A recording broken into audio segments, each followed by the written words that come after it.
এক গ্রামে থাকত ইয়াকুব নামের এক দরিদ্র কিন্তু সৎ যুবক। সে প্রতিদিন ফজরের নামাজের পর আল্লাহর কাছে দোয়া করত যেন সে হালাল পথে জীবিকা অর্জন করতে পারে। একদিন সে বাজারে কাজ খুঁজতে গেল। এক দোকানদার তাকে বলল, তুমি চাইলে মাপে কম দিয়ে বেশি লাভ করা যায়। ইয়াকুব শান্তভাবে উত্তর দিল।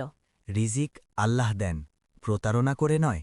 দোকানদার হাসল এবং তাকে কাজ দিল না। ইয়াকুব হতাশ হলেও আল্লাহর ওপর ভরসা হারাল না। সে রাস্তা ঝাড়ু দেওয়ার ছোট একটি কাজ পেল। অনেকে তাকে তুচ্ছ করত, কিন্তু সে কাজের ফাঁকে ফাঁকে দরুদ পড়ত।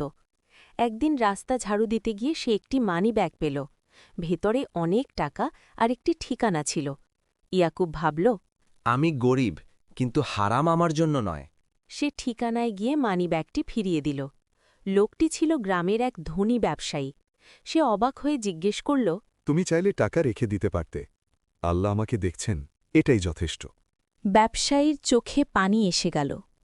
সে ইয়াকুবকে নিজের ব্যবসায় কাজের প্রস্তাব দিল। ধীরে ধীরে ইয়াকুব সততা ও আমানতের কারণে সবার প্রিয় হয়ে উঠল। কয়েক বছর পর আল্লাহ তাকে সচ্ছলতা দান করলেন। ইয়াকুব তখন বলত, সাফল্য আসে ধৈর্য, সততা ও আল্লাহর ওপর ভরসা থেকে। শিক্ষা: যে ব্যক্তি আল্লাহকে ভয় করে এবং হালাল পথে থাকে, আল্লাহ তার জন্য অচিন্তিত পথ খুলে দেন।